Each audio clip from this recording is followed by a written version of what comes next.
Last week, Governor Bambi Emano gives a jaw-dropping amount of support to DepEd Miss Or for Brigada Eskwela 2021 culmination. Miss Or readies for province-wide Tourism Week. And PGMO initiates month-long online Zumba for capital employees. Good morning, Misamis Oriental. This is the latest episode of Governor Bambi Emano's accomplishment report detailing his accomplishments for the first full week of September. Governor Bambi Emano opens the week with a bang as he floods DepEd Miss Or with multi-million support during Brigada Eskwela 2021's culmination. To summarize the details, here's Regina Mormaygay. Yes, Jing! Governor Bambi Emano's tagline, "Kung taga-Miss Or ka, secure ka," ripples through his implemented programs and events, which all reflects and foresees an unstoppable province-wide progress. On Monday, September 6, 2021, the pillar of education serves as one of the most emphasized aspects of the provincial government of Misamis Oriental, where deliberate plans were derived stemming from the commitment to bring development in the whole province. As such, the culmination of Brigada Eskwela 2021 with the theme "Eskwelahan atong tabangan para sa atong kabataan" successfully took place at Patrocinio National High School in the municipality of Claveria. Governor Bambi Emano led the culminating activity, which highlighted a turnover ceremony of various educational supplies and equipment to the school's division of Misamis Oriental. Not only that, the governor also led the groundbreaking for the construction of a new stage, flooring of covered court, concreting of interior road, 2 basketball rings with fiberglass board and post worth 7 million pesos for Patrocinio National High School also took place. This cause is initiated to equip and prepare all teachers and students for the new normal learning modality in the opening of the new school year come September 13.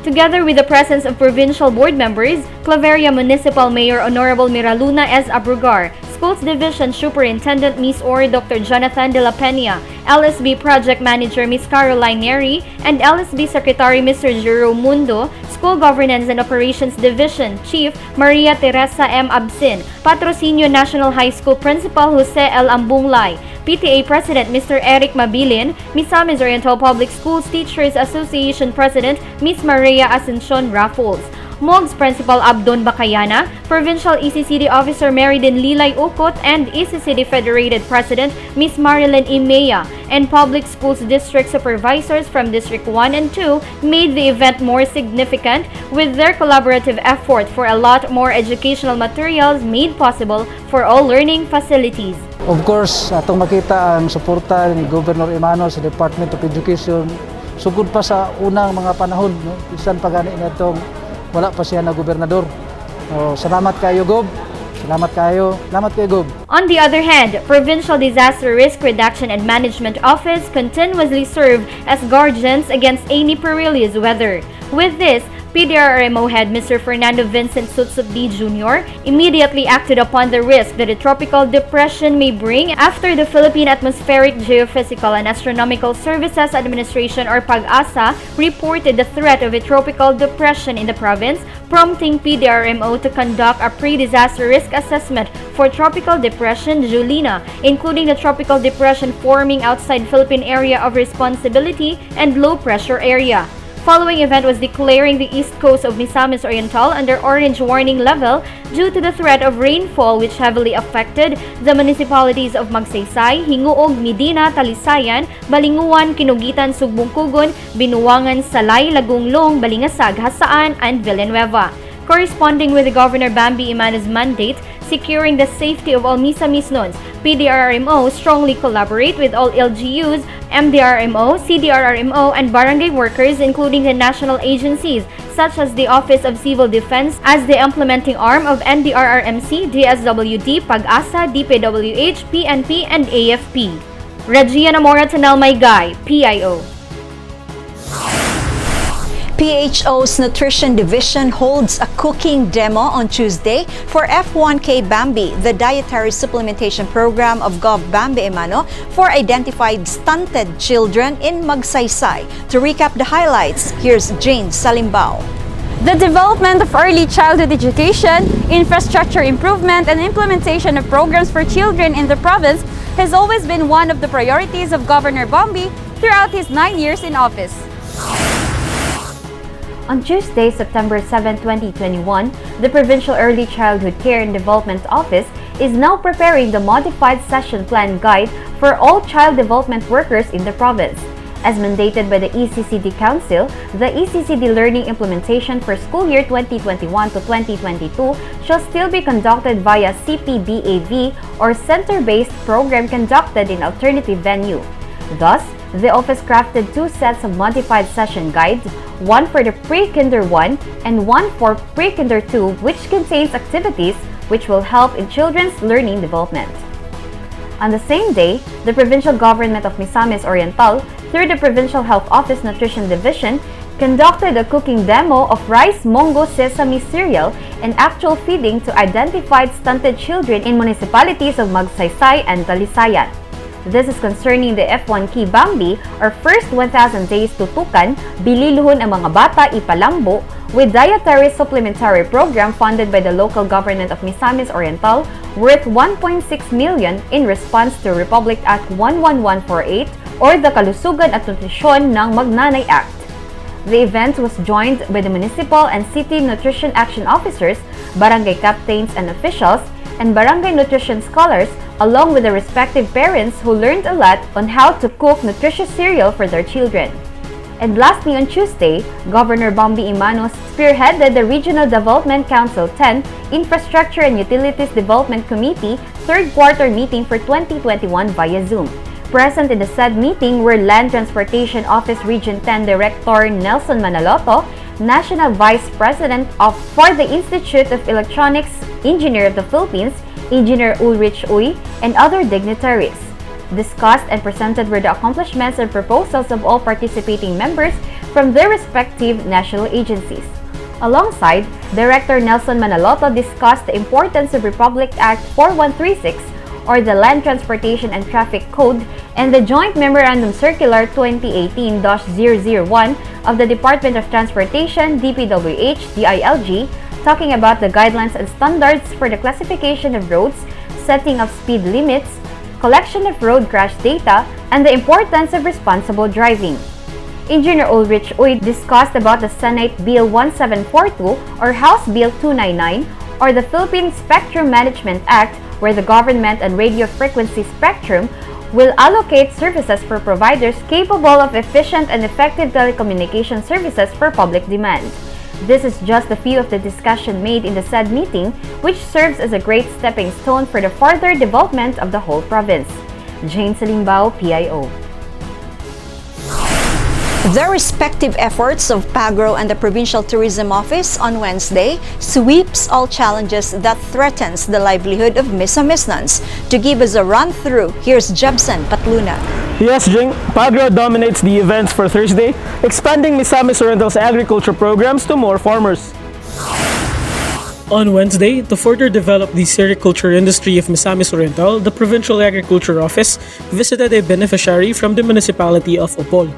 The beneficiary, Celeste Quinejero, is a resident of Barangay Patag, Municipality of Opol, and PAGRO's visit aims to survey her 15 hectares of land in preparation for the installation of a water system that will supply water to 20 households. The project, costing 190,000, is founded by the Organization for Industrial, Spiritual, and Cultural Advancement, or OISCA, through DOST and PAGRO. The irrigation brought by the water system will mainly be used by 20 households to grow mulberry plants to facilitate the establishment of a sericulture facility in the area. Mulberry is the main food of silkworms used for silk production. Thanks to the strong support of Governor Bambi, the implementation of the project will be fast and is set to be completed on September 17. PAGRO Head Jose Apollo Pacamalan and Governor Bambi Emano paid great attention to the local production of silk because of its immense livelihood potential, not only for farmers but also for weavers in the province. On the same day, an inspection of the proposed integrated coconut processing facility at the Misamis Oriental Provincial Agriculture Development Complex in Aniay, Claveria was conducted by Provincial Agriculturist Jose Apollo Pacamalan together with Mr. Willie Chua, PAGRO's coconut consultant. It is part of the preparation of the area for the actual installation of the equipment in the facility envisioned to make Misamis Oriental the primary producer of high-value coconut products. In another development, a PPDO together with other offices and LGUs of the province attended the webinar on strengthening and establishment of the agricultural and biosystems engineering groups of the local government units. Spearheaded by the Department of Agriculture, the Civil Service Commission and DILG were invited in the said webinar to discuss its importance, which will strengthen the AFMA law. With agriculture being one of the pillars of the good governance under the leadership of our governor, efforts to strengthen this sector is fully supported as it plays a vital role in the development of the province.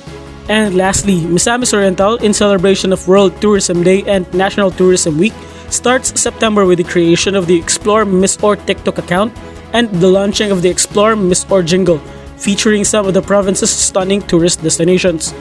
The World Tourism Day is celebrated every September 27, while the National Tourism Week falls in the last week of September, all of which will be highlighted in the province-wide kickoff of the Tourism Week celebration set on September 20 to 25 that focuses on tourism for inclusive growth. Along with the said celebration, PGMO through the Provincial Tourism Office headed by Attorney Jeffrey Saclot launched its first TikTok dance challenge, showcasing the incomparable beauty of Miss Or with the aim of boosting tourism by promoting local culture and products to make tourism an inclusive experience for all. This is another innovative mark of Governor Bambi's leadership as it magnifies opportunities for Misamis Oriental and its people in promoting tourism towards economic growth, inclusive development, and environmental sustainability of the province in coping with this pandemic. Job sa Patlunag, PIO. Ceaseless provision of livelihood opportunities courtesy of ProVet takes stage on Thursday. PIO's Queen Exclamador will tell us more. Miss Or's prosperity and attainable opportunities have always been envisioned by Governor Bambi Emano as he endlessly provides Misamisnans with overwhelming developments through his humble service. Another series of spay and neuter services was rendered for cats and dogs, which took place in Villanueva, Misamis Oriental, sponsored by the Provincial Veterinary Office and the Villanueva Municipal Agriculture Office. A total of 33 dogs and cats have been operated. This is anchored in Province's aim in controlling the population of domesticated dogs and cats and to prevent overpopulation, which may lead to an increase of rabies cases in the province. In another story, in response to the Provincial Capital Bank's request for assistance, 150 pieces of food packs have arrived at the provincial capital from the Department of Social Welfare and Development Office Region 10, which is set to be distributed to 150 musicians throughout the province who are severely affected by the COVID-19 pandemic. Siya sa Misamis Oriental nga walay trabaho. How grateful are we sa Misamis Oriental Provincial Ban nga in spite sa pandemic, naapami dinhi karon nga gitigaan Manila og trabaho kani mga sakop nato dinhi nga naapami trabaho gyud, wala mi hinabti, wala mi kuwangi. Pasalamat kayo sa Governor nga naami dinhi. The office felt overwhelmed and has always been grateful for the job opportunity that Governor Bambi Emano gave them, which in return they have given significance as they took initiative to help their co-musicians greatly affected in this pandemic, emulating the good governor's heart for service. Queen Exclamador, PIO. Friday offers a glimpse of how public service can still be fun and exciting as PGMO joins the Civil Service Commission on their anniversary, the Zumba Way. To expound the details, here's Danny Bshama Jr. The provincial government of Misamis Oriental joins in the celebration of the 121st anniversary of the Philippine Civil Service Commission. On Friday, pursuant to Civil Service Commission Memorandum Order No. 9 in the celebration of the 121st anniversary of the Philippine Civil Service Commission, Provincial Administrator Attorney Jocelyn Laud Mateo issued Memorandum Order JALM number 2021-1935 addressed to all department heads, chiefs of offices, chiefs of hospitals, and employees. In celebration with the 121st anniversary of the Philippine Civil Service with the 10-year overarching theme, Transforming Public Service in the Next Decade, Honing Agile and Future-Ready Servant Heroes.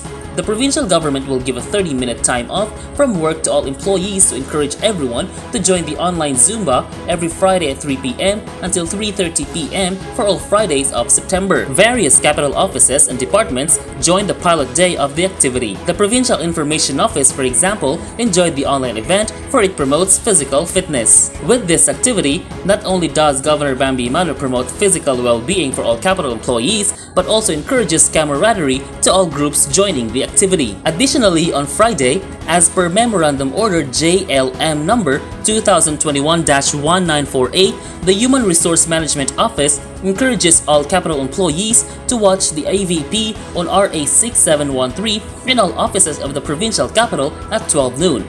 RA 6713 is an act establishing a code of conduct and ethical standards for public officials and employees to uphold the time-honored principle of public office being in public trust, granting incentives and rewards for exemplary service, enumerating prohibited acts and transactions, and providing penalties for violations thereof and for other purposes.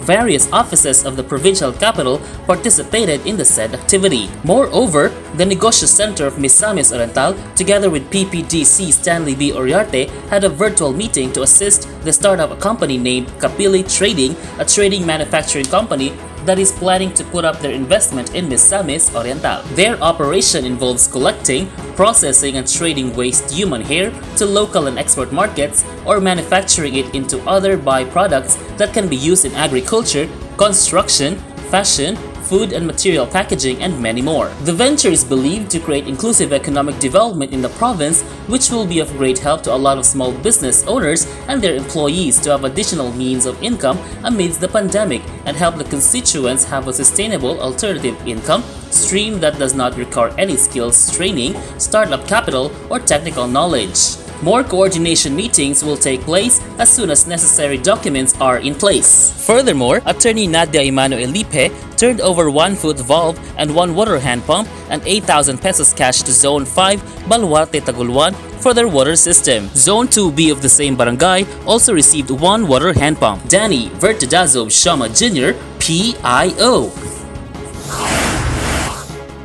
The provincial capital's offices and departments presents a new succession of accomplishments, ensuring that Governor Bambi Emano's all-inclusive programs are 100% implemented. For the consolidated report, here's Raymark Semania. Accountability to Misamis is at the core of Governor Bambi Emano's fair administration, establishing holistic programs and services that caters the needs of the people. From September 6 to 10, 2021, the Office of the Barangay Infrastructure Project headed by Engineer Tessie Gales, with the final monitoring team of the Provincial Engineering Office and the resident engineer of each project, conducted a site inspection and monitoring for the ongoing projects by contract under Barangay Empowerment Program of Governor Bambi Emano on 1st and 2nd districts. This is to evaluate, validate, and inspect the quality and the structure of the projects for the safety and comfortability of the people. 14 projects were monitored, 2 from the municipality of Claveria, 4 from Taguluan, 2 from Lugait, 5 from Naawan, and 1 from Initaw. To sum, 41,948,168.58 pesos is the total amount for all the ongoing projects. Meanwhile, on September 7 and 8, Asian Business Cable 2 Cooperative Academy or ABCA senior high school students from the municipalities of Taguluan, Villanueva, and Hasaan happily received free TV sets, flash drive, and educational allowance distributed by the Provincial Governor Extension Office. The 297 identified senior high school beneficiaries from ABCA are Vicente Y. Emano scholars. Attorney Nadia Emano Elipe herself distributed the said educational assistance, with the support of SB members Armando Pumar and Honey Emano Doña. The beneficiaries are thankful to Governor Bambi Emano and Attorney Nadia Emano Elipe for giving them the opportunity to continue their studies and become productive members of society. From Governorship, Misamis Oriental, dili ko tanan dito eskwelahan giyatagan o scholarship na para sa nila with TV pagyud and with allowance na daw ko nang pasalamat kay nakatay yung opportunity sa ako nga maka-eskwela o senior high nga libre o mapadayon na ako akong pag-eskwela. Salamat Professor Bambi! Salamat Attorney Nadia! Salamat ABCA! Also, the residents of Zone 11 Poblacion Tagulwan expressed their gratitude to the PGEO, headed by Governor Bambi Emano and Attorney Nadia Emano Elipe, and to the Barangay Council of Poblacion Tagulwan, headed by Punong Barangay Prince Omar Emano and Kagawad Eric Taban, for making the concreting of their pathway possible, as this pathway was prone to flooding causing distress to the residents. The turnover was attended by Attorney Nadia Emano Elipe, Sangguniang Bayan members, and Poblacion Barangay Council. Furthermore, 14 clients availed the 3-in-1 program of the PGEO, claiming free embalming, free coffin, and free transportation. And to show sympathy, the family of the deceased also received 1/2 sack of rice and flowers. In another story, the Provincial Library of Misamis Oriental, headed by Richelle I. Pahara, is honored to receive the Go Extra Mile Award, an outstanding improvement of an innovator award during the second convening of Network Emerging Filipino Library Innovators, or NEFLI, Cohort 2, hosted by NEFLI and National Library of the Philippines. The online event was attended by all public and provincial librarians being part of the NEFLI Cohort 2. The provincial government under Governor Bambi Emano truly has a huge part of this success, as it is about excellence and leadership that Governor Bambi Emano instilled to the provincial government employees, providing quality services for the people. In addition, as part of its mandate task, the Provincial Accountant's Office has received and pre-audit numerous disbursement vouchers and payrolls this week. It has released 350 vouchers and cash advances to the Provincial Treasurer's Office, as well as 170 payrolls to the Assistant Provincial Administrator's Office for further processing, and 175 accountants' check advices. The accounting office has continued to follow safety protocols while receiving and releasing these documents. For this week, 3 Bambi cabs were successfully turned over by the provincial government through the Provincial Disaster Risk Reduction and Management Office to Barangay Malanang and Poblacion from the Municipality of Apol on Monday, and Barangay Tula from the Municipality of Alubihid on Friday. Barangay captains of the said LGUs thankfully received the said emergency vehicles that they will be using in times of emergencies, operations, and other relevant events. The MOA signing and turnover ceremony spearheaded by the provincial board members Honorable Dexter Yasay, Honorable Buboy Sabal III, Honorable Saysay Emano, and Honorable Nancy Madhos.